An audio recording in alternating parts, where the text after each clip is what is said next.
with News 9. Yeah, we also want to tell you that News 9 is streaming this right now on news9.com and newson6.com, as well as our Facebook pages, NonDoc's Facebook pages, and the other media partners like the Frontier as well. Frontier will also be providing a fact check throughout the night. That's wonderful.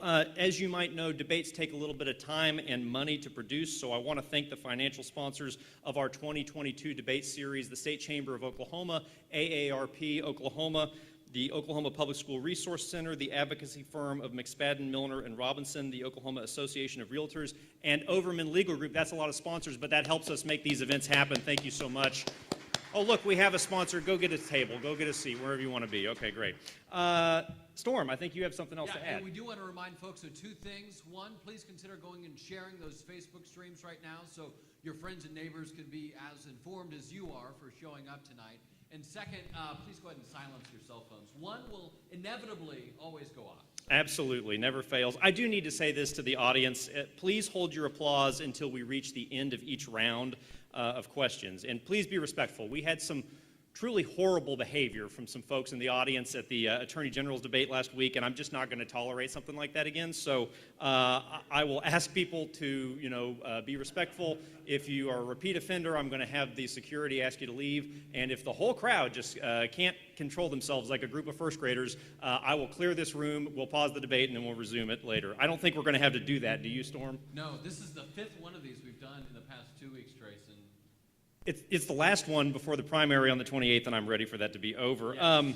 Let me tell you about the format for tonight. As we talked with the candidates earlier, each of them will get a 90-second opening statement, and then they'll also have 90-second closing statements at the end. We'll have 3 rounds of questions between then. Candidates, a similar warning to you. I don't really want to have to deal with going over time significantly. Just finish your thought. Your timekeepers are down here. They've got fancy new signs for you, so it should be easy to read. We drew some numbers earlier to determine the order of opening statements. April Grace will go first, Bill Crozier will go second, John Cox will go third, and Ryan Walters will go fourth. Dr. Grace, 90 seconds to you. All right. Well, thank you. Whoa, that's loud. My name is April Grace, and I'm excited to be here tonight. I'm a 33-year educator, and so that's part of the reason why I'm interested in this race. I spent 12 years in a classroom, 7 years in building level leadership, 8 years as an assistant superintendent, and 6 years as a superintendent. And when I think about the biggest why for me, I have a 4-year-old granddaughter, and what I want is to ensure that the future of Oklahoma public education is bright. I want to make sure that we are focused forward and that we're doing everything we can to get this next generation of learners ready for workforce and career development. And we want to do that as we enter them into high school. And so the next 8 years, she's going to pre-K next year. The next 8 years will be exceptionally important in her education. And I want to make sure that I'm doing my part to lay that foundation for our state and continue the trajectory forward. I think we can all agree that there's nothing more important than public education when we think of it as a bedrock to career and workforce development as well as economic development in our state. So I just want to do my part in serving Oklahomans and continue doing that in the future. Thank you. Thank you so much. Mr. Crozier, 90 seconds to you. Okay, I was trying to watch the time sign, but her hand was covering up the minutes, so I guess I have total time, right? William Crozier. I always teach people how to spell my name or say it. When I teach my special ed students, I say it's Mr. Crozier Mouth, C-R-O-Z-I-E-R. We had this nomination before for Superintendent of Public Instruction, so I decided to run again now that education has become an issue. I have a lot of items that we can look at. My background is buried. I got the sheets over there. It's not as big as an encyclopedia, but it's close. Some of my friends say, Crozier, have you done all these things? I said, yes, I haven't died yet. I got more to do. So I can build airplanes, teach English and history, political science. So I can give you a lesson in political science here. Politics, the study of who gets what. What are the 3 main categories? Who wins? The money, the money, and the money. And the candidate, and the candidate. I got 30 seconds left. Thank you.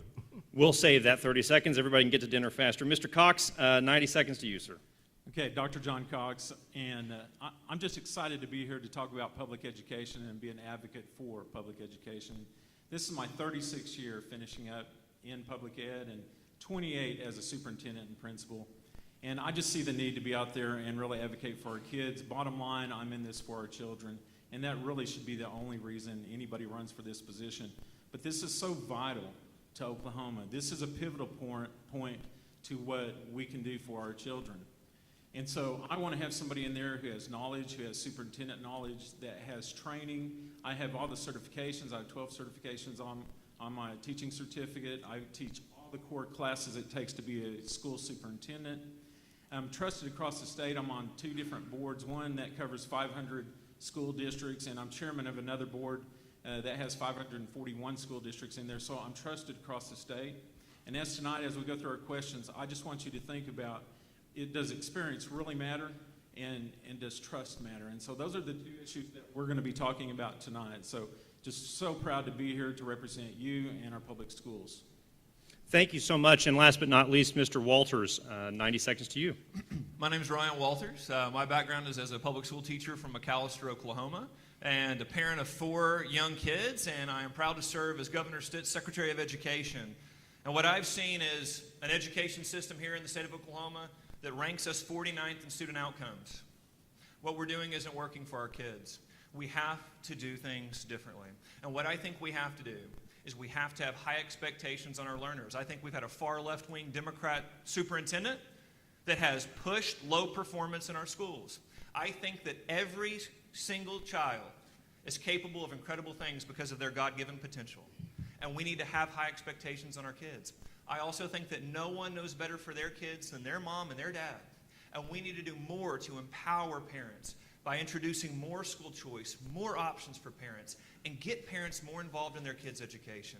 And I believe we have to start championing Oklahoma values in our schools, reject left-wing indoctrination, and ensure that our students are told the story of America, our values, our history, so that every child can be inspired by that history, so that we can be a leader in education. If we champion conservative values in our schools, if we have high expectations in our kids and we put parents in the driver's seat of our kids' education, we can absolutely be a leader in our kids in education, and our kids can have a tremendous pathway towards success. That's why I'm running.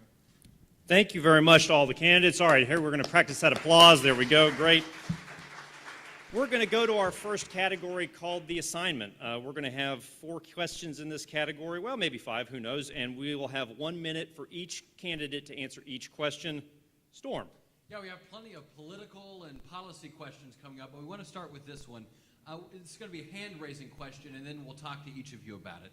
Think back to your time in school as a student. Raise your hand if you were ever suspended, received a detention, got a detriment, or had your name written in the doghouse. And then we'll ask you what you did and what you learned from it after that. So, did anyone ever receive a detention? I know I did.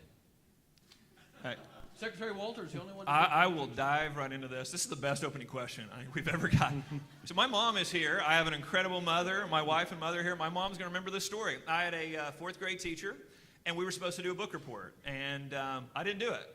I wasn't going to do it. I had better things to do over the weekend, so I didn't do it. So she called my mother and told her that I didn't do it and said I wasn't going to do it. And my mother had a good talk with me. And then my teacher had a good talk with me on Monday. But then she sat me down and we found this book. And it was a weird, it was an alien life form book, because everything was boring. I was that kid there. And I got so into the book. I got so into the report.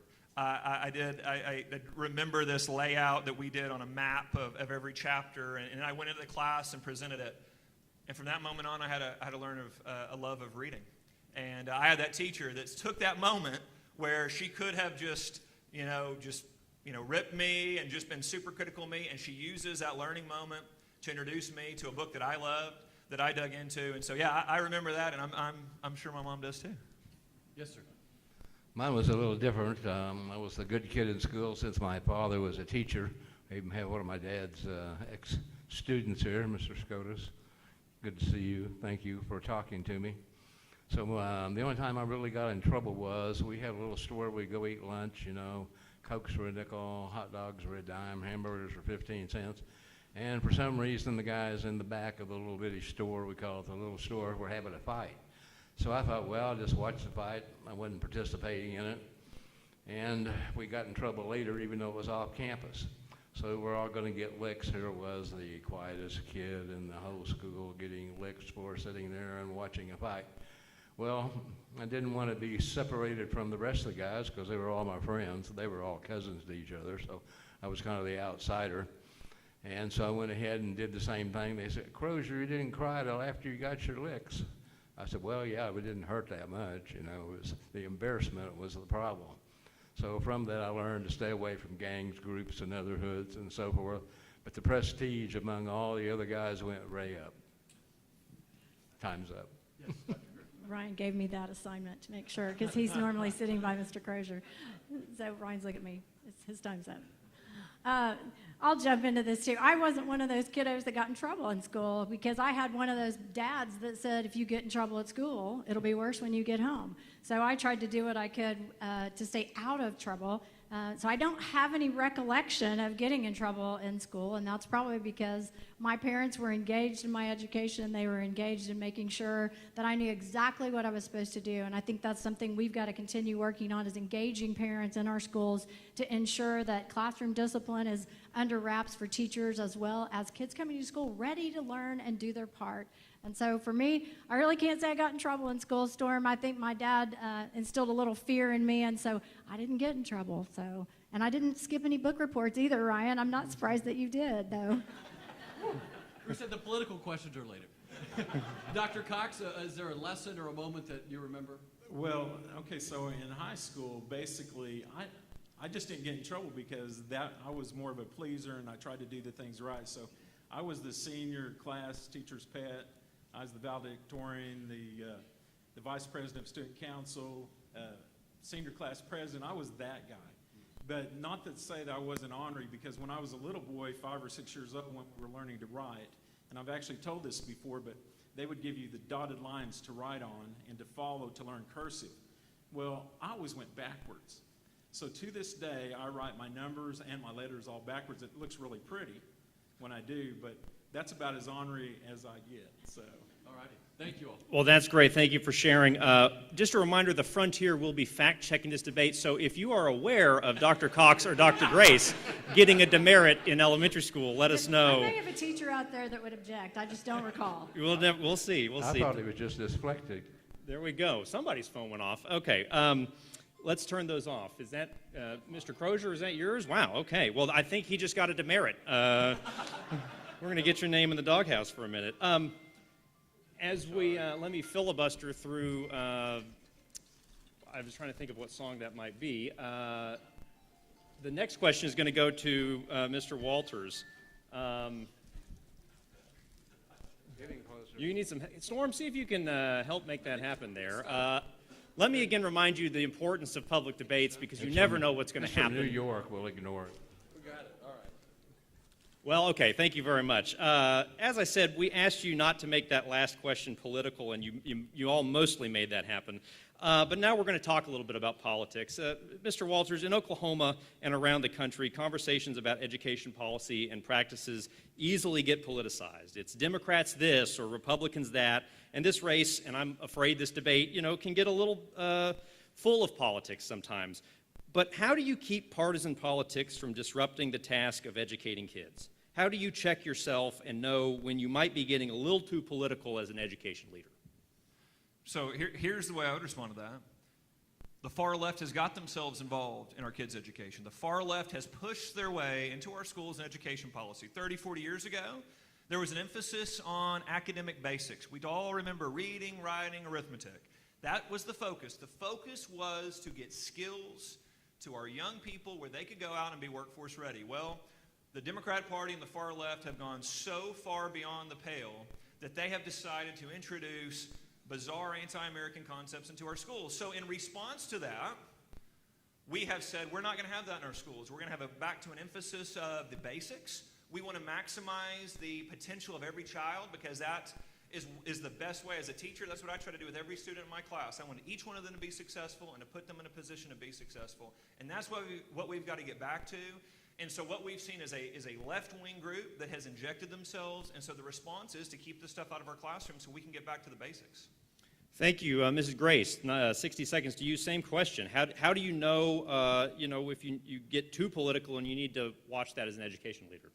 Well, thanks for the question. Absolutely, education should not be political. When we look at what we need to be doing with our kids, we need to be focused on our Oklahoma academic standards. We need to be making sure that teachers are trained and ready to execute those in the classroom. And we need to be doing everything we can to make sure that we're meeting the needs of every learner. So those are the things that we need to be focused on. So I think that's the thing you've got to continue to check yourself with. You've got to have a group of accountability around you to help you keep yourself checked. But absolutely, education should not be a political issue. We should be focused on the basics. We should be focused on rigor for our high school kids and getting them also ready for career paths. So we've got to make sure that we keep those things out of our Oklahoma classrooms, stay focused on Oklahoma values, and make sure that we don't let politics sneak into the classroom. Thank you very much. Mr. Cox, 60 seconds to you, same question. Yeah, so I've spent 28 years on focusing on the child, and really that's where the focus should be. So we keep politics out of the school, but also with that, I display conservative values with our school, so we are able to keep certain things out. The indoctrination that we talk about and just inappropriate materials, we're able to keep those out because we focus on having conservative values in my community. So, but that's not political, that's just who we are. But really my campaign has actually been about how can we change the assessment system to a growth model and do away with the end of the year testing and really focus back on immediately changing instruction for teachers and allowing them to do their job. So those are the issues I'm talking about. Those aren't political issues, those are things to make betterment for our children, which that should be our focus. So we do that, and we focus on trades, certification for our students in high school, and so those are the issues we should be talking about.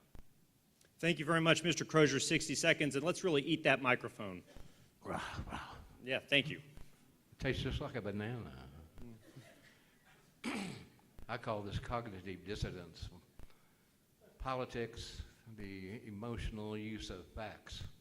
And we've been divided before in this country on different things. Sometimes we let it go out of hand and get out of hand. It's called the Civil War, war between the states. We even had different names for the battles. The question is, what are we going to do with the free speech? Should we tell people that the room here is on fire and see how many people make it out? That's part of the question. Usually it's been 30, 30, 30. 30% to the left, 30% to the right, and 30% in the middle. It's undecided. So now it seems like it should be right down the middle. We have to be careful what we do as a country and make sure that our objectives are still freedom. Everybody has a chance. So I always like to use the example. It's pretty simple. I think you'll understand it. If you don't, I'll explain it later. One party says, why don't you get to work and make money so you can take care of yourself? The other party pretty well says, I can't work, I've got a bad knee, got a bad leg, and I can't do anything. I've got to be taken care of. Sorry, my time's up. Thank you very much. Storm, next question to you. Yeah, this next question will go to Dr. Cox first. Like other states, Oklahoma is facing a significant teacher shortage. Sure, there are labor issues across the economy, but a lack of trained teachers affects every community on the map. What's the best thing the Oklahoma legislature has done to address the teacher shortage, and what potential solutions would you bring to the table? Yes, absolutely. We're in a crisis right now because 3,500 people are projected to retire and only 1,200 coming out of our universities to take their place. And right now, I'm looking for a special needs teacher, and there are several schools in our area that's doing that. So we are in a critical crisis right now, but as we raise the pay, I think that's important. Teachers just want to be valued, though, along with the pay. But I've been advocating for a minimum pay of $50,000, a graduated skill every 3 years where it goes up more than the $400 up to $1,000 a year beyond that. That will entice young people to come into the profession. Also, it will entice our current teachers to stay there and look towards maybe having better pay, but we got to change the message and really value public education, put our teachers back up on the pedestal, and let them know that they are valued. That's the only way we're going to turn this around. With 3,500 emergency last year, it's just made it very difficult, but bless those teachers who came back to try to help us. We just need to have training and support for those teachers. Mr. Crozier, same question, 60 seconds. Well, I'm always at war with the HR groups, that's what they call it now, because I think we can do a lot better job. So we used to be, when we were 65, we had to retire in Oklahoma, and teachers went to Texas for another 5 or 10 years. Then we got the age changed up, and by we, I mean mainly my dad did. He wanted to teach all 50 years, and he only got 49. So I sent out 500 letters to HRs all across the state, got 4 calls, and went 2 interviews. So there's something wrong with the HR process. Nebraska, as I understand, in the elementary schools, we can have young women teach the classes with 2 years of college, and they can get the rest of it correspondence or Zoom, which is what can be at Central. I talk with those people. We used to call them correspondence courses. So there is a big problem. Plus on the pay. Some people here remember when the school teachers in Oklahoma City got paid a lot less than truck drivers.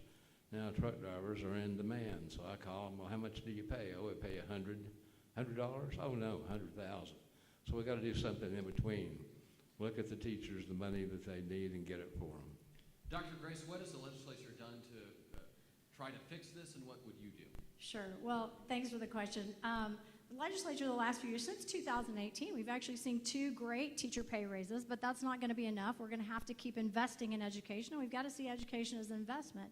Additionally, this year we saw a couple of bills. One, we saw that Representative McBride passed a bill in working with some other folks to get scholarships for our young people to be able to get part of their teaching, their degree paid for as they matriculate through. So those are things that are going to matter, and those are the things we've got to keep doing. One of the things I want to do is create our own Teach for Oklahoma program that would be rigorous and similar to Teach for America to make sure that we're infusing that into our classroom. But at the same time, we've got to incentivize our professionals that have been around a while to stay in this profession. That's another thing I would be working on. And again, making those partnerships with legislators to continue to do everything we can to incentivize this profession, both in the traditional route as well as continuing to allow multiple on-ramps into the profession. And we've seen some of that, but we've got to keep up with it. It's not enough. Secretary Walters, 60 seconds. You know, the best bill that I saw passed this year was a bill that Governor Stitt and I championed, and we had some great legislative leadership there, and that's the bill, the Teacher Excellence Bill. And this is a bill that would allow certain teachers to make up to 6 figures in a career ladder. Because here's the thing that always frustrated me, and I've got some of the best teachers that I've ever known here in the room tonight, that as a teacher, the ability to make more money, significantly more money, really comes in moving into an administrative position. And what I want is a career ladder so that our best teachers can make significantly more money and stay in the classroom. And then you can start building out mentoring programs. You can start building out co-teaching models. This is the way that we ensure that as teachers enter the profession, they get the development that they need, they get the support they need, they get the mentorship they need, but also they have the ability to grow in the profession, make more money, be in leadership roles, because we have some of the best teachers here, but what happens is they take other jobs, they move into administration. We have to do all we can to incentivize the best and brightest to stay in the classroom with our kids, because that's where the magic of learning happens. Thank you very much. Dr. Grace, I have the next question starting with you. Let's talk about students for a second. Imagine that there somewhere out there is a teenager who's very bright and very smart and very nice, but for one reason or another, they've been having a bit of a tough time with school. I think we all remember middle school and high school, and it was a challenge, and I don't think technology has made it any easier all these years later. So you've got 60 seconds. Give that student a pep talk about life, the value of education, and their future. Well, we want to make sure that you know that we have a lot of different career opportunities for you. So we got to make sure that you know as a student, if I were giving that student a pep talk, I'd want to make sure that they know that they can go to college, or that we can introduce trade certification to them and career tech, some of those certifications as well, career certifications. We've got to make sure that we begin looking beyond a high school diploma for our students. We've got to make sure that they're military ready, career ready, and workforce ready, or that they're ready for college. And so if I'm talking to that student, I want to make sure that they know every single opportunity out there. I want to make sure they know as a sophomore, you can have an internship experience and opportunity. And so as a junior, we can get you into a robust apprenticeship so that you can be ready for that workforce, because many students are looking beyond that, and maybe that's not the right piece for them to be looking at that next college piece. But we must make sure that we have lots of early high school, college opportunities for those students that are inclined in that way. So we've just got to make sure that we're missing it. And I would first sit down and talk with them and find out, hey, what's going on? I think that's great. Secretary Walters, 60 seconds. Same question to you. Give us, what would you talk about in that pep talk? Yeah, this is my favorite thing to talk about with kids. I've done this hundreds of times. Is I tell every student that I could possibly have the conversation with is, you're special. There's no one in the world like you, and there's never been anyone like you in history. Again, I'm a history teacher, so I go there. And here's what I want you to know. That if you're willing to work hard, if you're willing to seek out a pathway for yourself and what you're good at, if you're willing to seek out a pathway down there, if you're willing to have core principles and live by those principles, you can do great things. And great things look different to every individual. Pathways are very different. But that's what history tells us, is that you can change the world. And changing the world might be you're the next president. Changing the world might be you're an incredible mother or father to some young, special kids. But you can absolutely change the world around you. You are special and unique and created in that way, and never give up. There will be times in life where there can be dark days, but it can always get brighter. Have faith and stay with those guiding principles, and you can accomplish great things in your life. Thank you very much. Dr. Cox, same question to you. Give us that pep talk. Yeah, actually, I have these conversations quite often, and basically it's when the child already feels bad about themselves and they're in the office talking to me. And so the purpose of us being in education is to help that child get everything that they want and push them and help them in the direction that they want. So that's why I think trade certifications are so important, because there's so many jobs out there that our students can go into in so many areas. So just because you're not good in math doesn't mean that you're not going to be really good on building a car or cosmetology or welding or things like that. So those are the conversations I have, because it's extremely important when they leave my office that they feel good about themselves and that they can go and accomplish things. But they have to know that they have that relationship already. And I think the relationships we build in schools, that teachers build and that administration builds with our students, is just so important. So they have that trust when we say, hey, everything's going to be okay. You're going to be all right. You know, we're going to help you through this, and when you leave us, you're going to be able to do awesome things in your life. You don't have to have awesome grades. Thank you very much. Mr. Crozier, last but not least, 60 seconds. Give us that pep talk. He knows where I belong, doesn't he? The young guy was acting up and causing trouble in the public schools and standing on squares. Some people know in this room what that means, and couldn't get things right, and he was in trouble, so they finally decided to put him in a private school. And almost immediately his behavior changed radically. He was good, he studied, he paid attention to what he was doing. So the principal wanted to find out, what changed your behavior? He says, well, when I came in and talked to you, I was changing schools, and I saw this guy nailed on a cross, and I thought, that's what you're going to do to me. Rimshot, there we go. I use a program called interviewing. Interview the people, find out the hot spots. I did that in prison for 10 years.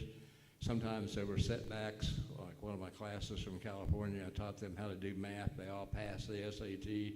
One of them, after it was over, said, golly, now I can measure my drugs out right. Thank you. Well, that's important. You always want to be able to measure those, right? Okay, that's the end of round one. Give us a round of applause for all the candidates. Good conversation. We're going to jump into round two, which is titled Classroom Culture. Storm, you have the first question for the panel. Yeah, this will be a hand-raising question, kind of like the one we started this round with. One of the most contentious education issues during the 2022 legislative session was a proposal that stalled in the state Senate. The bill would have created education empowerment accounts to allow parents below a certain income threshold to use their child's portion of state education aid to help pay for private tuition or other education expenses. Show of hands, if that bill is proposed next year, would you advocate for it as state superintendent? Secretary Walters, we'll begin with you. 60 seconds, why? Absolutely. I advocated for it this past year. I will always advocate for measures that help students. Empowering parents further in their kids' education and providing more freedom for families with education options is a good thing. Again, we have students all over the state that are all unique and all different. And so ensuring that parents have options for their kids so that they are in the best position to be successful is key. We need to continue to move the ball forward on this as a state. Again, I'm a public schools teacher, and my daughter attends a public school. We have some great public schools in the state. But we also have to make sure that if a kid's needs aren't being met in a certain environment, that the parents have more options for that child so that they can be in an environment where they're most successful. I believe no one knows best for a kid than their mom and their dad, and I believe they know exponentially better than a government bureaucrat. So I don't want the government telling you what your kid's education has to look like. I want parents to decide for their kids. Why not? Well, I'll jump in. Here's what I would say is absolutely I would support 100% every parent's right to choose the educational opportunity that best meets the need of their child. I feel like in Oklahoma, we already have choice options. We have fantastic public school charters. We've got one of those superintendents in the room tonight, probably more than that. We've got some fantastic traditional public schools and some good public school virtual charters. At the same time, we've got incredible private schools across our state. But we also have already, by policy and funding, Lindsay Nicole Henry and Opportunity Scholarships, which do provide funds available for parents to be able to go to a private school. So I believe we are supporting those choice options already. And I also absolutely love that we have one of the most liberal homeschool policies of any state in the nation, which means that a parent absolutely can pick a homeschooling option for their child, and it's not regulated, and they can do as they need to. So for me, I feel like we do that. And in the particular bill that we actually saw, there wasn't enough accountability and transparency on the funds and making sure that they're getting to the right place and used for the right purpose, and that was part of my concern. Dr. Cox?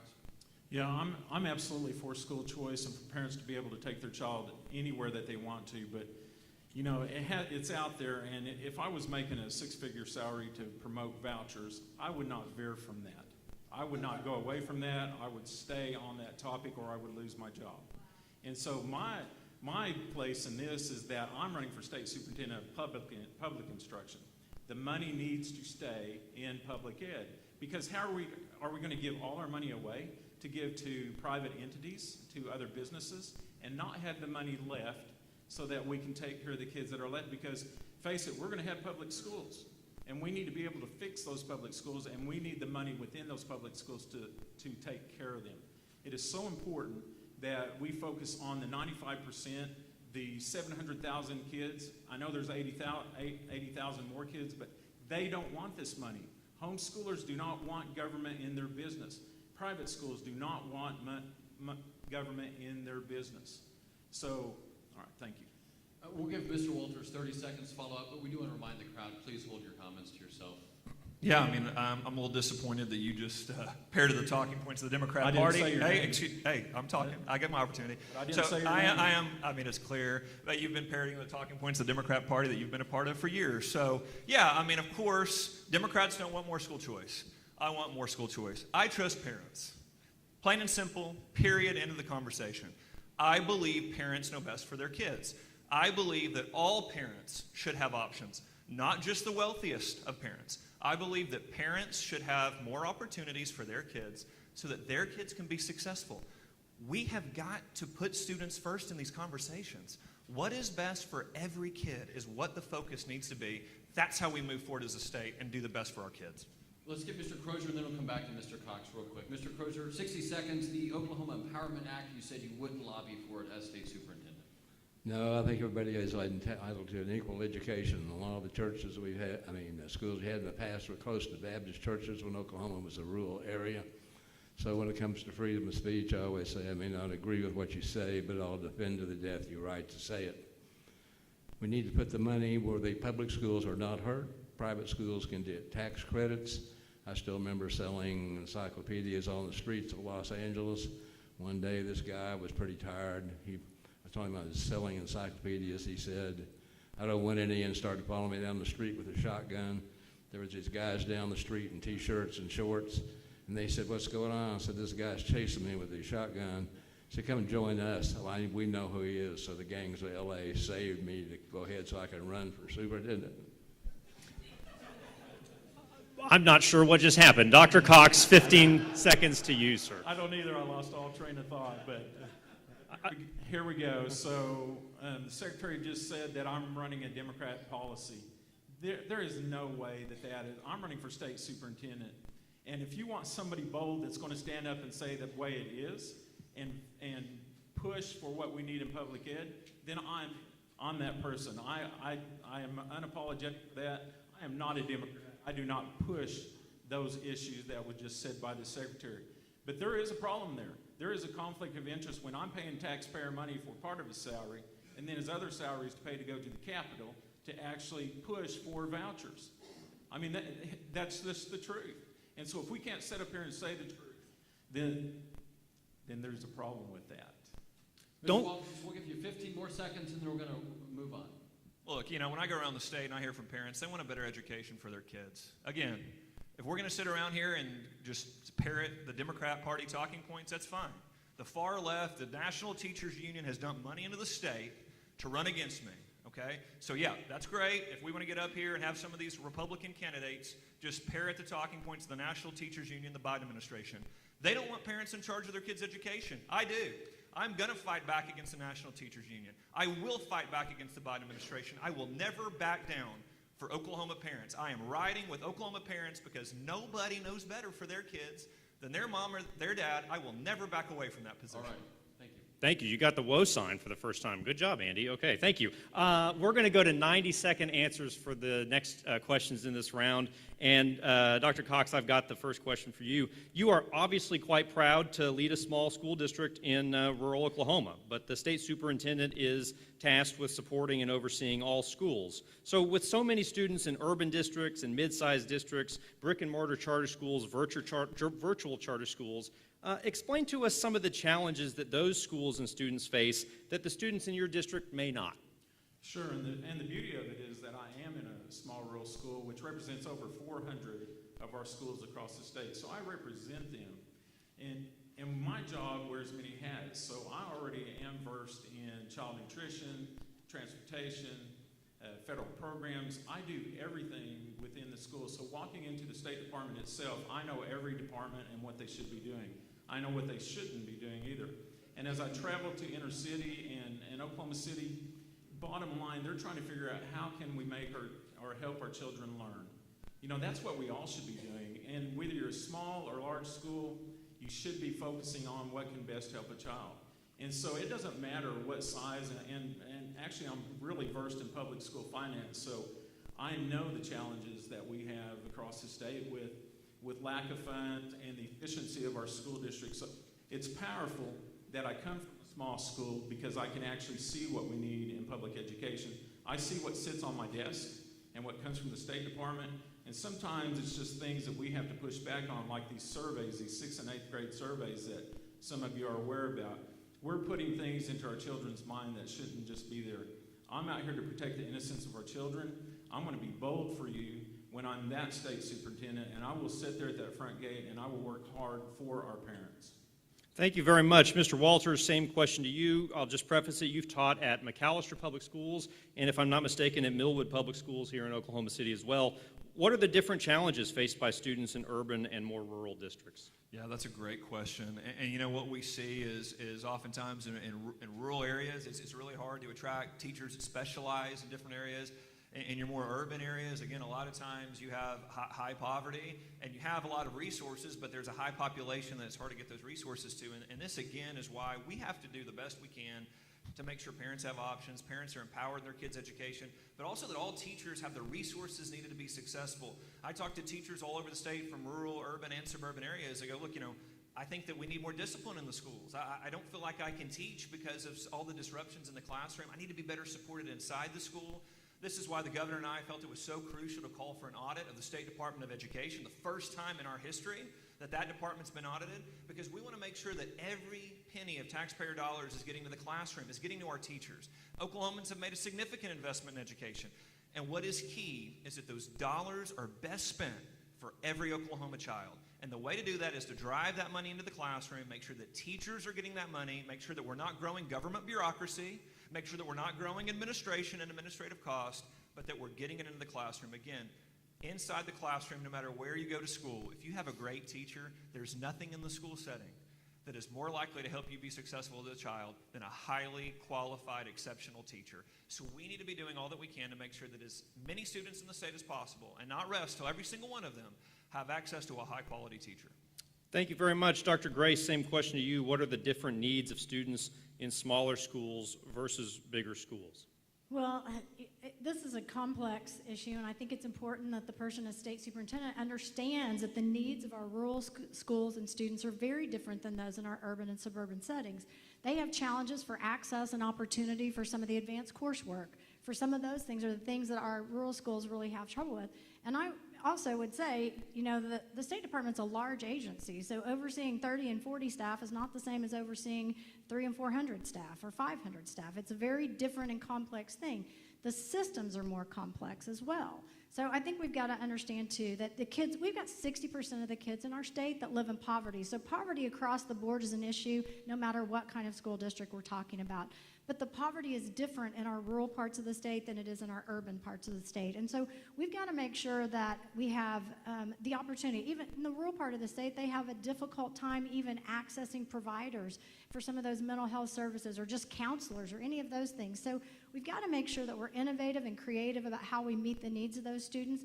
And resources are exceptionally important to teachers at every single level. But the larger the district, more often, the more resources they have, the more opportunity they have, both for teachers and students. So we've got to make sure that our rural schools have some of those same opportunities and the teachers get the same thing, training, et cetera. That's the reason why I want to look at a restructuring of the State Department, because each district is different. Each district is unique, and we must treat each district differently, and we've got to walk alongside them and provide that support in a different way, whether it's rural, suburban, or urban. I'm going to ask you just real quick, we're doing great on time. 15 seconds, you said you're going to look at a restructuring of the State Department of Education. What does that mean? So one of the things I'd like to consider doing is some regional service centers across the state, in the 4 regions of the state, to in more close proximity to our rural districts, be able to serve them in closer proximity and face-to-face, people that they can get in contact with immediately, as opposed to everybody being in Oklahoma City, which is sometimes hours away. Wonderful, thank you. Mr. Crozier, 90 seconds, same question to you. Difference between urban and more rural school districts? Well, having grown up in a rural school district with a small number of kids, the opportunities are limited. One of the ones I look back on is a lot of my relatives were all in the Navy, and I wanted to get a scholarship in the Navy, and I went to OU. But they're already full, so I had to be in the Air Force and Army instead, which was all right. So you have to have opportunities for the rural areas. To me, the National Assessment of Education, which I was part of, Oklahoma, Northern Texas, school districts need to be about a population of 50,000 to provide the right opportunity to go where you're going. Of course, my example is one summer we were working in Republican campaigns in '62, electing Henry Velman, and I went to Northwest because my dad was teaching in Oklahoma City, and Elizabeth Warren was there. I didn't know her. She had to move to Massachusetts to become a U.S. Senator. The opportunity needs to be there. Oklahoma hadn't been big enough. We got an extra million people in about the last 10 years. We need to make education a priority and not just talk and give it lip service, reorganize it, like she was saying, so it works, and have the colleges, VOTEX, and everybody work together so they can come up with the best possible things we can. Personally, when I did the electric car business when I was 11, I also did the work on the Prius, and it was sold to Toyota. I felt pretty sad about that, but there's still things like the internal wing aircraft, real-time computers, and a bunch of other things we can do. We don't want to put IC chips in people's heads or forehands. So. I probably agree with you on that. Okay, Storm, you have the next question. I'm hearing from our audio folks. Storm, if you can just boom and speak up a little bit, and Dr. Cox as well. I'm not sure what your microphone is, but maybe just boom a little bit more, get it up closer to your mouth. Storm. Yeah, hey, I also want to say that we have chairs up front on this side for the folks standing in the back. There's a whole row open in the front if you'd like. This question, 90-second question, will start with Dr. Grace. You have financial and institutional support from what some may call Oklahoma's traditional education establishment, like the Directors of School Board Association and the Council of School Administrators. At the same time, folks talk about the need to adapt classrooms for curriculum in a modern world. What's working well in Oklahoma education now, and what's something that needs to change? 90 seconds. Well, thanks for the question. I would say, first of all, I'm anything probably but a traditional superintendent, and I've really worked hard to continue to think out of the box and provide innovative experience for our students. And so when I think about what's got to change in Oklahoma education, what I think we've got to do is look very closely at our seat time rules. They are prohibitive to kids and being able to get some of the experiences we want. And what I mean by that is for our high school students, they really need an opportunity to have an internship as a sophomore and have a robust apprenticeship as their junior and senior year. HVAC, plumbing, some of these things, helping them get into a trade certification area.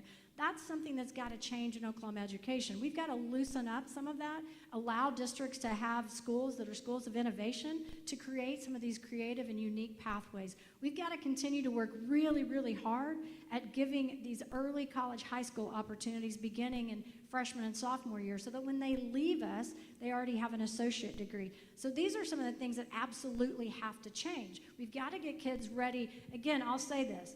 Graduation rate is fantastic, and we ought to be thinking about it. But we cannot stop at high school graduation. We must look beyond it. And looking beyond it means robust career pathways and development within the opportunity for high school, as well as kids having opportunity to get as many credit hours as possible. That is the first thing that's got to change, and it's got to change. Some of the other things are going well. The pandemic set us back. Our Oklahoma academic standards are rigorous. They're some of the best in the nation. Teachers need training and support to teach to those standards now. Mr. Crozier, 90 seconds, same question. What's working well? What needs to change? Well, there's a song we had in the 60s. We put everybody in little boxes, and we have a box here today. People are in it, and the classrooms are boxes, and the cars are boxes with wheels on it. So we put everybody in boxes. I think that needs to change. We need to incentivize people with like esprit de corps, always like what Dr. Cross used to say at OU. He's talking about the national champion football teams we used to have. Someday we'll have a university as good as the football team. Well, there are a lot of things we can do. Extracurricular activities help students a lot. They will be good at doing that. We want to do the best we can for all of them. And when my dad was gone every summer, because I didn't have any pay at the time and had to go bale hay, and some people think this is systemic, I had to stay on the farm and make sure the cotton was chopped so we'd have the money in the fall so we could go to school and buy a new car or buy Christmas presents. So we really got to make up our mind what we're going to do. If you want to read those books, My Ship, Your Ship, you need to read those. Those Navy ships went from the bottom of the United States Navy to the top. As far as I'm concerned, we're on the bottom and we want to go to the top, and we can do it. And I'm still bothered because the superintendent canceled my dad's drama one-act play contest we had in Grady County because the people weren't getting enough football players. Mr. Walters, you have support from the charter school advocates like the director of the Public School Resource Center and private school voucher proponents. Same question, what's working well in Oklahoma education and what's something that needs to change? Yeah, what I think is right now, what I've seen that's been so encouraging is we've got families and parents all across the state that are getting very engaged in our schools and our education system. They're asking questions. We're seeing record attendance at school board meetings.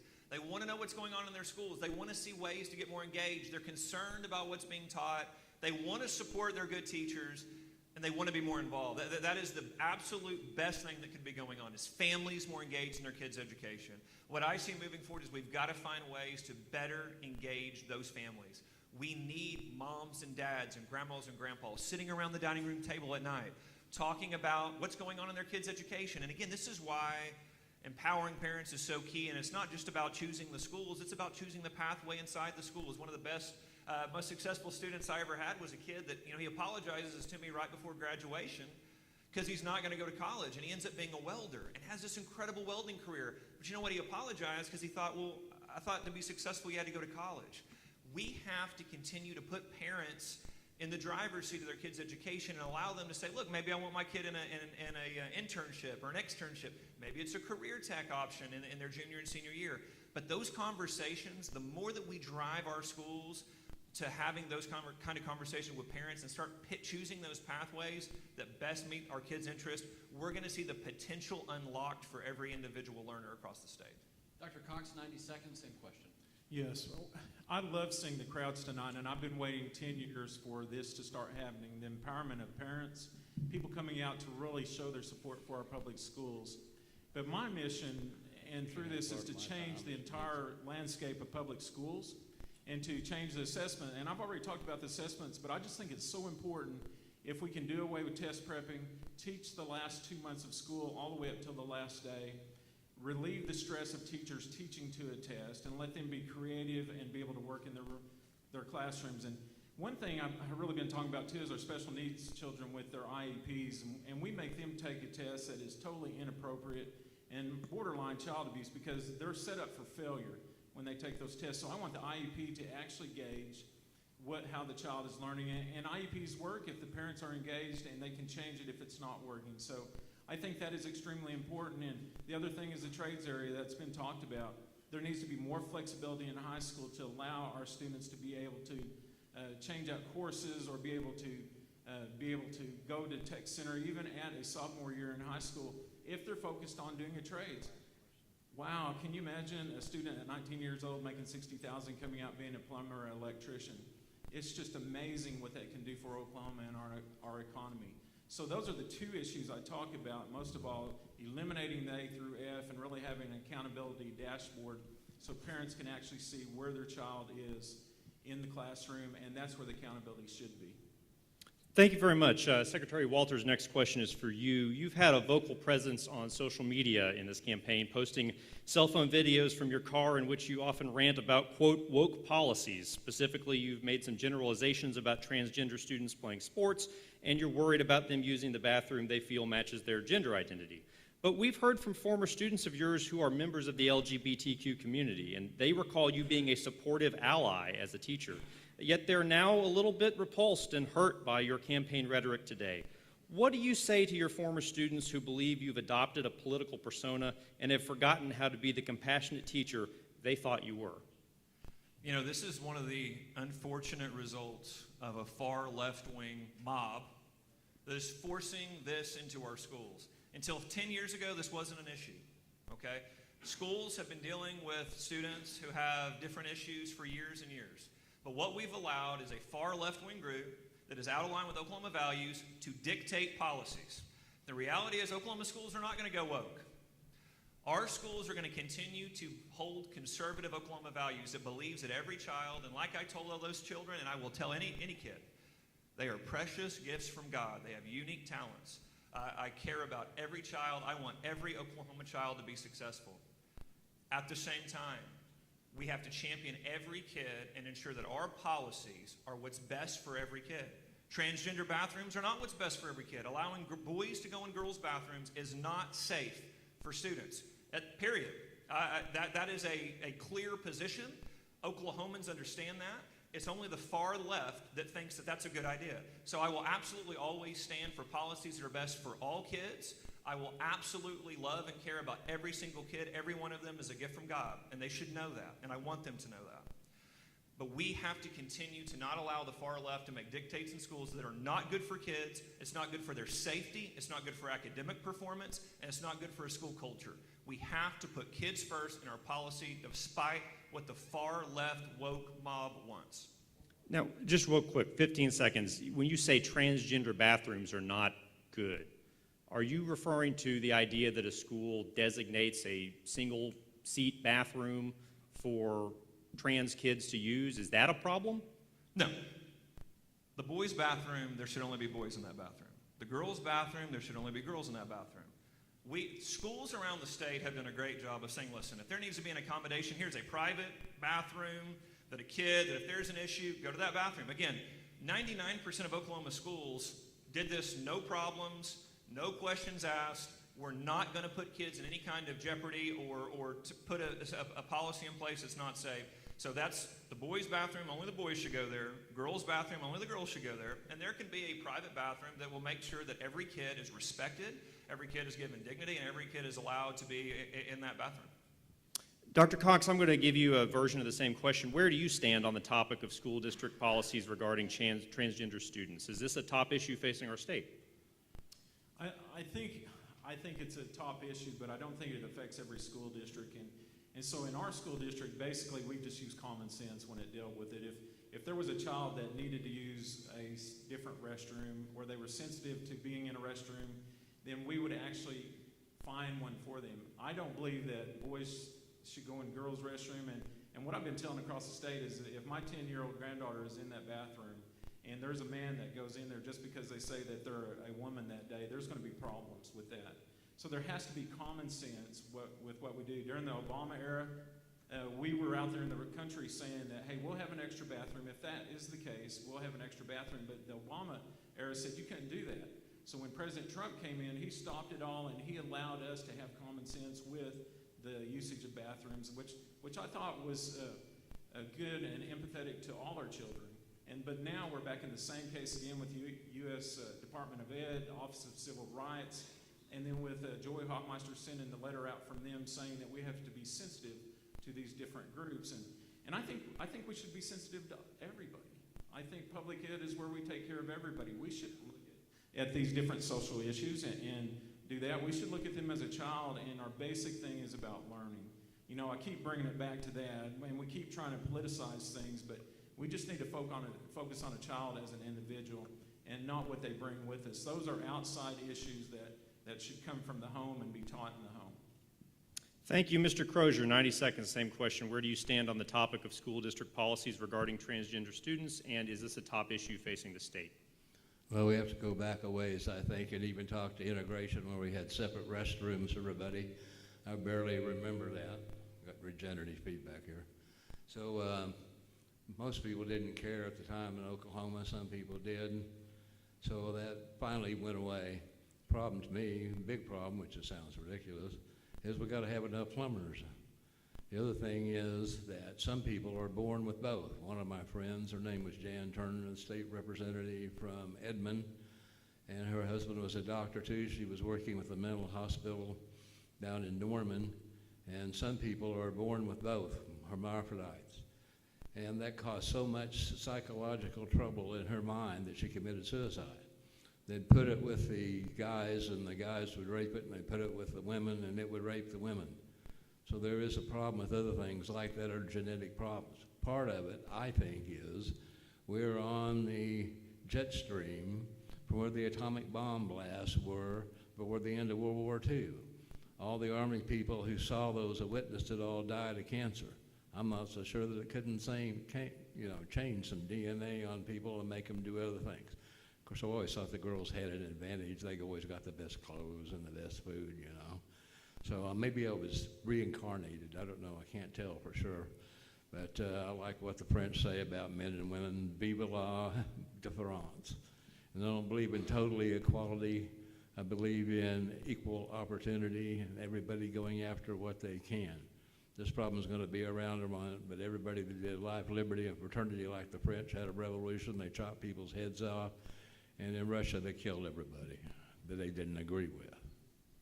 Zuta Lors. Okay, Dr. Grace, 90 seconds to you. Where do you stand on the topic of school district policies regarding transgender students? Well, we've already seen some things passed in the legislature, and so part of the job of the state superintendent will be ensure that the accountability is there on those things that the legislature passed.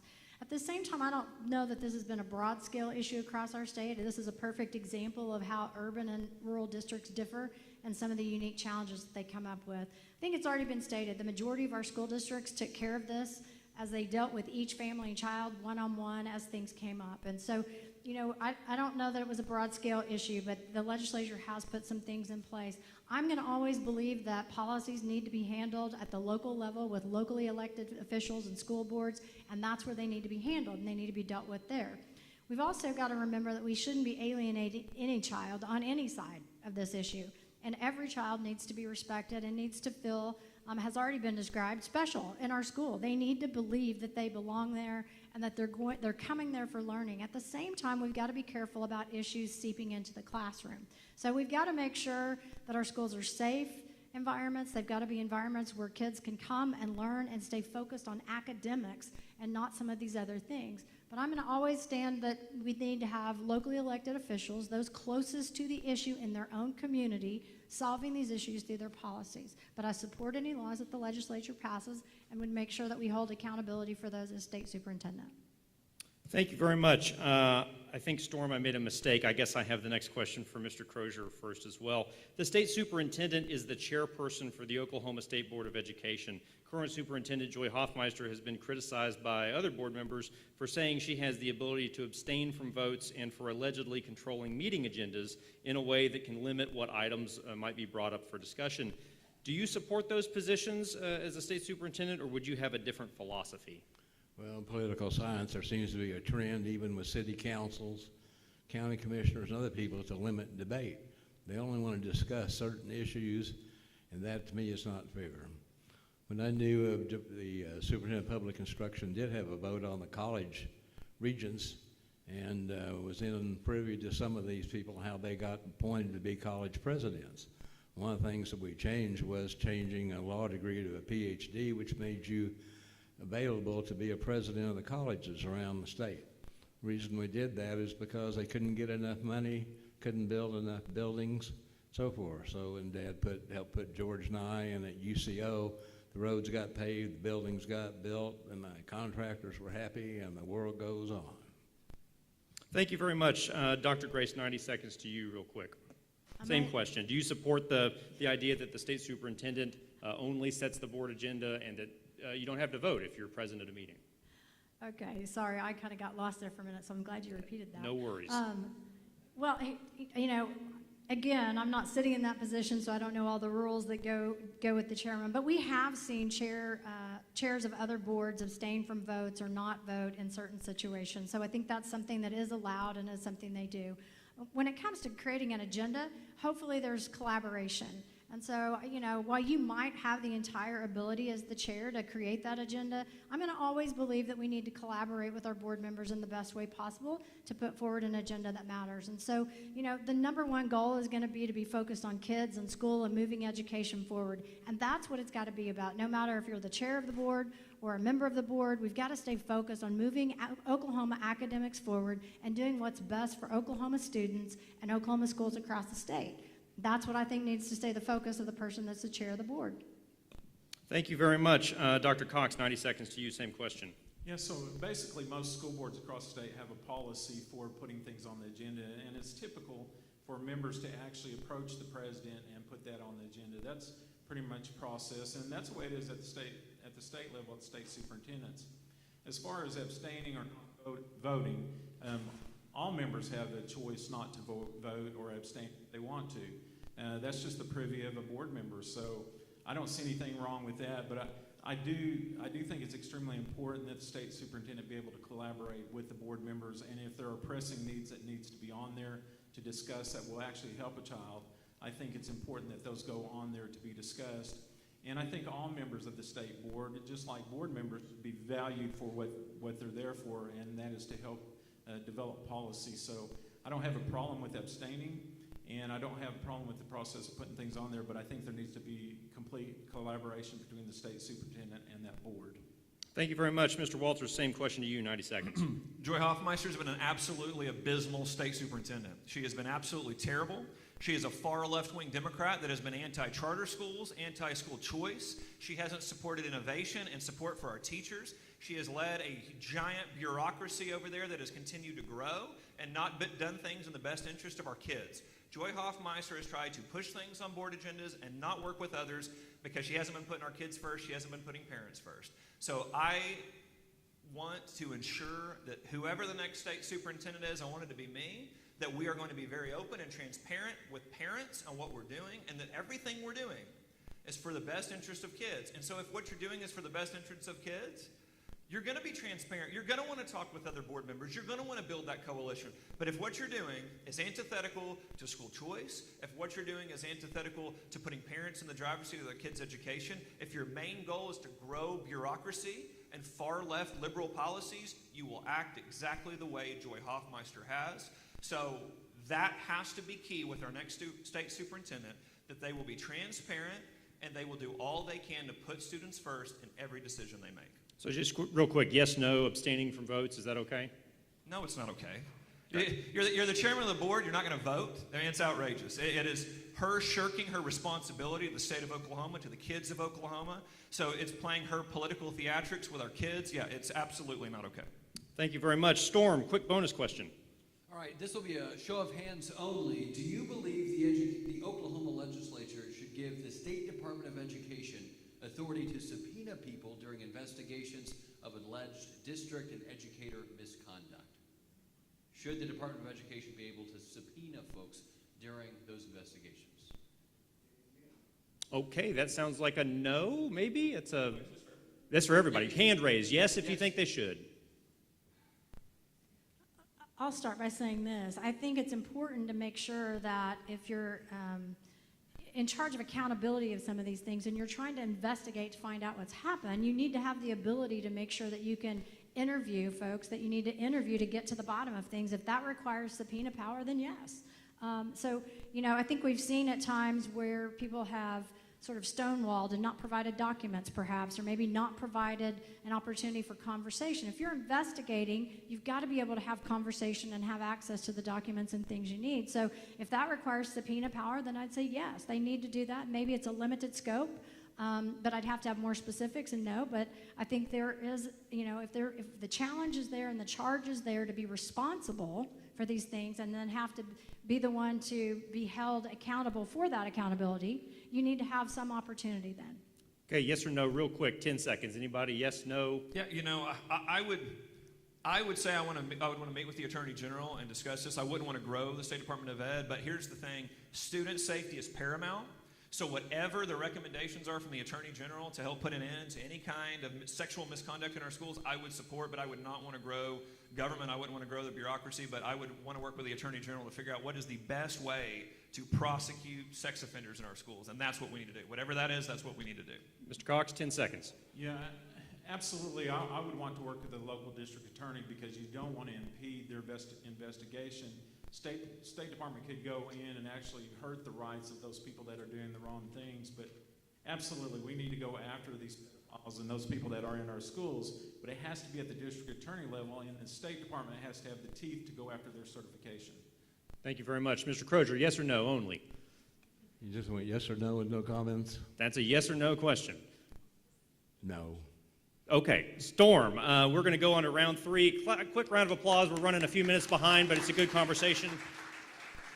Our final round is called extracurriculars, and we're going to ask each candidate a question regarding their record and background. We're going to try this hand raise yes or no again. Oh, we got an exodus of people. It's dinner time. Storm. Yeah, we've discussed a lot of important topics tonight, and because Trace and I believe that public debates matter, we wanted to ask you, raise your hand if you'll commit to debating again if this race goes on to a Republican runoff, and if there's, when you face a Democratic nominee. Yes? That's all hands. Great. Awesome, terrific. For this round, each candidate will only answer the question posed to them. You'll each have 90 seconds. Storm, for Mr. Crozier. Mr. Crozier, you previously ran for State Superintendent of Public Instruction in 2006 with a platform point of making textbooks bulletproof to protect students in the event of a school shooting. Is that still one of your goals, or can you think of any ideas that are more legitimate in keeping Oklahoma students safe in the classroom?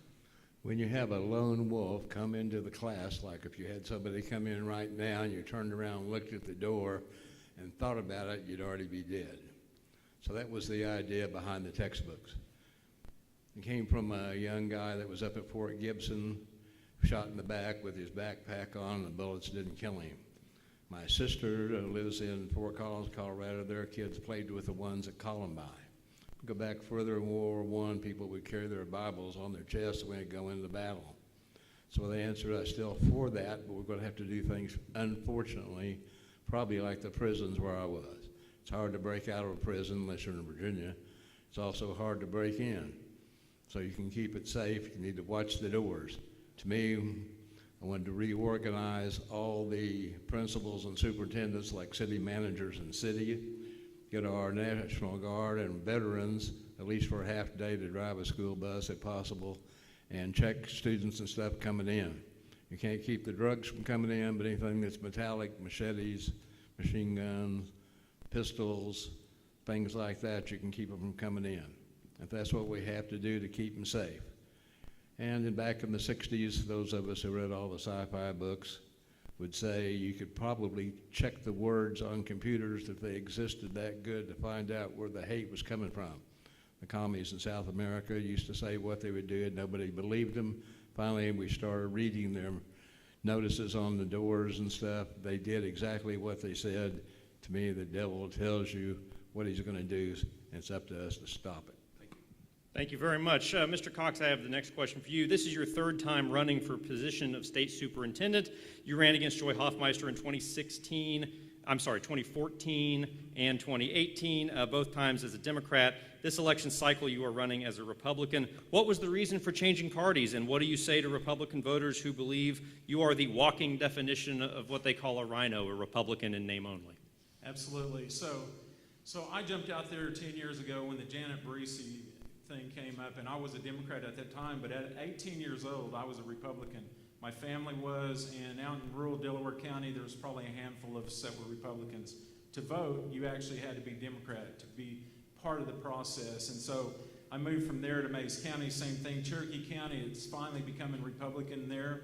And so when I ran, I didn't know about party. I just knew there was a problem, so I was going to jump both feet in to take care of our kids.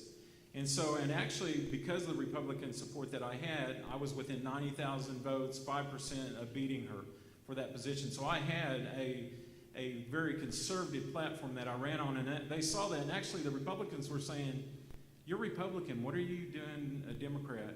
And so the Monday following the last election, I waited a week so I could do an intellectual change instead of emotional, and I pushed the button and went back to the Republican Party because that fit my life and my values. And so I didn't know I was going to run until I saw who my opponents were going to be, and I did not want them to be the state superintendent, and I knew I had to protect kids. That's the only reason I'm running, is to be out there to protect kids, and that's it. And Republicans across the state see that in me. There's very few, limited, that say, "Are you a rhino, and will you explain?" And once I do, they say, "That makes sense," because the old Democrats in the country are now the Republicans now. But this is my value, and this is where I'm at, and this will I be for the rest of my life. Thank you very much. Storm. Yeah, Dr. Grace, this question is going to be to you, and it's going to provide some context, so it may be a little long here. You became superintendent of Shawnee Public Schools in 2016. Along with other district officials, you have faced criticism after former boys basketball coach Ron Arthur was arrested and charged with crimes relating to sexual activity with a student who had just graduated. Other allegations have come to light with additional former students. An investigation revealed several admonishments in Ron Arthur's employment file for other misconduct between 2007 and 2020. Now, several of those events occurred before you became superintendent, but some occurred after. It was reported that you asked the school board to terminate Arthur's employment in 2018, but they did not follow your recommendation. District parents want to know why your request fell short and why more was not done to protect students. Now, we know your attorneys don't want you to say much, but voters want some sort of clarity about how this man remained employed by your district even after you knew he was a problem. Well, thanks for the question and the opportunity to clarify. First, let me make it really clear. There's nothing more important in our schools than student safety. And we must continue to be very deliberate about making sure that certifications are suspended and revoked when these kinds of things happen. We must continue to do that. I'm sure you understand in this particular situation, there's still pending litigation around it. I'm very limited in what I can say about the specifics of the situation. Also, we have laws around employment files which protect them and the contents of them. What I can tell you is there's a 3-page response letter on our district website where I stated and shared that there have been some things that were misconstrued around that situation. So I can't get into the specifics of it because of the law that protects employee personnel files. As state superintendent, I think it would be really important to sit down with the legislatures and legal counsel and make sure, are there things within the laws around employee files in these situations where there should be absolutely more ability to be transparent with families and with folks. So all I can say to you is there are some things that are misconstrued, and I've always had an absolute zero tolerance policy when it comes to student safety and anything around students. And so I don't support and condone anything that Mr. Arthur did in this particular situation, and we took action that we could within the confounds of the law based on the situation and the evidence that we had. Dr. Grace, I just want to ask you to clarify, what types of things were misconstrued and by whom? By the public, by the school board, by you? Who did the misconstruing and what was misconstrued? Well, again, I can't get into the specifics of this because of particular legal parameters, but I can tell you that the particular deputy actually didn't know some of the aspects of the personnel file and misconstrued how many events and those sorts of things. So I really can't get into specifics beyond that, though. No, I appreciate it. For the journalists in the room, we were not sure who you meant misconstrued what. Mr. Walters, I have the final question of the night for you. Let's talk about GEAR funds. GEAR funds are the governor's emergency education relief funding, which came from Congress during the pandemic. Governor Kevin Stitt asked you to help coordinate the distribution of about $8 million through a program you all named Digital Wallet. It sounds fancy, and it was intended to reimburse lower-income families for education expenses during the pandemic. Significant concerns have been identified regarding the oversight of that money, and on the one hand, there seemed to be a blanket approval process for submitted expenditures, but then on the other hand, not all the money got distributed to Oklahomans. I think about $2.9 million had to be sent back to the federal government. So did you learn any lessons from any mistakes made during that process, and how can you convince voters to trust you to manage a significantly larger budget with the State Department?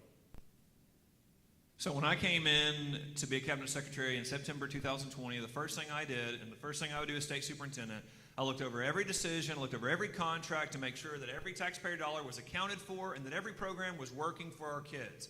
During that point in time, I found a contract where a vendor was saying that they were doing something, and I began to look at the reports coming in and saw that they were working outside their contract. They allowed expenditures to happen that it said clearly in their contract they were supposed to not allow to happen. It was their responsibility. We have taken legal action against that vendor. I will always do that. The governor and I are dedicated to ensuring that taxpayer dollars are used the way that they're supposed to be. We are dedicated to ensuring that vendors are held responsible. I've taken on that vendor. I've taken on all the textbook companies that have critical race theory in their textbooks. I told them, if you put this in your textbooks, you're no longer going to do business in the state of Oklahoma. This vendor is being held accountable for not upholding their end of the contract. That is the way that I operate. I come in, I'm going to ensure that taxpayer dollars go the way they're supposed to, and I am going to go into the State Department of Education. I'm going to audit every penny. I'm going to ensure that it's getting to our students. I'm going to ensure that it is used to help students further their education to a career path. I'm going to make sure there's no liberal ideology in it. And then I'm going to make sure that we're doing all that we can to make sure that every kid is being successful and that it is fully transparent with their parents. Because we've got to make sure that everything we're doing is there for parents to see what's going on. And just real quick, who selected that vendor? What was that process? That was before I was in government. So that was previous to me. The previous Secretary of Education and the governor went out to look to find ways to get money directly to parents to help them out. Remember, schools were shut down. So the program was to ensure that low-income families had the ability to do online learning while their schools were shut down. So a vendor was chosen, and that vendor was the one that was allowing these expenditures to go on, which is why now we're engaged in the legal process as a state to hold that vendor accountable for any kind of funds that were misused. But that was a process put in place because Governor Stitt wanted to ensure that low-income families could access online learning during the global pandemic. Thank you very much. Round of applause. Final round questions there. We've got 90 seconds for closing remarks from each of you. Same order as last time. Dr. Grace, kick us off. I think I turned it off and turned it back on. So thanks for the opportunity to be here. Thanks for putting this on tonight. Thank you for a great crowd of folks that are obviously interested in this race. We appreciate you being here. I think we all understand that what's at stake here. We really have to make sure that we are headed the right direction with Oklahoma education. When we think about the future of our kids, Oklahoma students are the future for our state. And education is the bedrock of career development and workforce and economic development. We must make sure that we raise our educational outcomes in Oklahoma. We must make sure that we are meeting the rigor of our Oklahoma state standards. We must make sure that we look at better systems and measurements. We've got to do growth measurement tests so that teachers know. One of the things we have to make sure we do is to continue to advance every student that's challenged, and we must challenge every advanced student. So we've got to look at every student as an individual. We've got to get better about personalization of learning. That's what parents want as well. And we've got to make sure that we are very, very focused on teacher recruitment and retention. And we've also got to continue to lift our educational standards for our students. But teachers need resources and training as well. We have a lot of work to do in Oklahoma education. And I think it's time that we have somebody that has the experience of running a complex school system, a K-12 system, somebody that's done every single part of a system. And I'm that leader. I'm that person who's served in rural, urban, and suburban districts. And I think that's what we need, somebody who gets the whole picture in education. But we've got work to do, and I think it's going to take somebody that's serious and experienced and knows how to get the job done. And I'm that person, and I'd ask for you to consider voting for me on June 28th. Thank you very much. 90 seconds, Mr. Crozier. Tell us about the 60s. About the 60s? All right, if you're ready. Politician out here was on the road on 44. It was icy, and the big curve that was built up here where you always have a wreck smashed and went off the side where the old Penn Square Bank used to be and ended up in heaven with St. Peter. St. Peter had 2 books. He said, hey, your name's in both books. You get a choice of what you want to do. He says, all right, well, let's look at heaven first. So we went around heaven, had a good time, good food. Everybody was nice to each other. He says, this is really nice, but, you know, it's kind of boring. I want to see what the other one looks like. So he got on the elevator, went down, down, down, down, opened the door. The devil shook hands with him. He said, hey, let's come look around. We had drugs, gambling, wild women, anything you can think of. And the politician said, this is more what I'm used to. I'm going to go tell St. Peter where I want to go. So he got on the elevator, went up, up, up, up. St. Peter said, now, once you go there, you have to stay there forever. This is an eternity deal. Went down, got hotter and hotter. This time it was different. The elevator opened up. The devil grabbed him by the neck, started beating him up, punching his eyes out. And he says, wait a minute. This is not what I saw. Oh, you saw the campaign commercials. Thank you very much, Mr. Crozier. 90 seconds, Mr. Cox, closing statements. All right, awesome job, Bill. Awesome job. That's funny. So, wow, so add 90 more to mine. Top that. There's no way. There's no way. So, you know, I'm very humbled to be here tonight, especially to be able to go out and really advocate for our public schools and our kids, and that's what I'm doing here. Experience has to matter. Being forged by fire, being through everything, the economic downturns, working with public school finance, you know, working with all different issues that come about in public schools, it's just so important. And you know I hit a nerve a while ago talking about the $120,000 to push vouchers. I know I did, but I think it's important to talk about those things, and that's such a minuscule thing. Because when I'm in there, I have to have tough skin to be state superintendent. Anything that comes across me, you can't have reactions to it. You've got to be able to step back and be able to handle and figure out how to solve the problems. You know, and we talked about the CARES money, the squandering of the $1 million of the CARES money. You know, that I don't think it's intentional at all. But I think that's where experience matters, because if I was in control of that money, like I do in my public school, every single penny is accounted for. In fact, we don't even get the money back unless we spend it correctly and it's already looked at. So I just want to say experience has to matter, and then trust, because I'm trusted all across the state to do what I do, by superintendents, by teachers, and everywhere. And I just want you to know I will work extremely hard for you, and we will get back to the basics of learning. So last thing is, I just want you to check the box for Cox when you go to the polls next week. Thank you. Thank you very much. Mr. Walters, 90 seconds to you to close us out. I wholeheartedly reject Joe Biden's view of American education. I don't believe that our kids are victims. I don't believe that our kids need to be injected with anti-American curriculum. What I believe is that every student is capable of greatness. What I believe is that every student is created by God with certain talents, and that we need to be doing all that we can to ensure every child has every potential for success in our schools. That's why you hear me champion school choice. That's why you always hear me championing the voice of parents, because when I go around the state of Oklahoma, what I hear are parents that want better for their kids. I hear parents that want their kids to be successful in life. What I hear are parents that want to support their great teachers. And what I hear is a pure rejection of this belief that America has failed, that America is a failure. What I hear is this belief that we can be great, that Oklahoma can be great, that our conservative values can be borne out in our schools, and because of our conservative values, we can have the greatest schools in the state, in the country. We can be a leader, and it's not because we want to be a leader for the ranking. It's because we want to be a leader because of what that means for our kids. So you're going to continue to hear me fight back against the Biden administration, the National Teachers Union that's out attacking me right now, because guess what? I reject their vision. I believe in the vision from what I hear from parents across the state of Oklahoma, that we can do better for our kids, and that's what I want to see for every single Oklahoma child, is the best education possible. Thank you very much. That concludes tonight's debate. Thank you to the candidates. Thank you to our sponsors. Public debates matter. Thank you so much, News 9, for streaming this storm, for this whole thing we've been doing. I think we're going to do this again in the runoff in the general election. Thank you to the Frontier, all of our other friends in the media who've been a part of this and have shared this. Election day, Tuesday, June 28th. NonDoc.com will have a bunch of previews coming up. I know all our other media partners will. Have a good night. Thank you so much. Public debates matter. Vote early and vote often. Kill the mics, Brewster.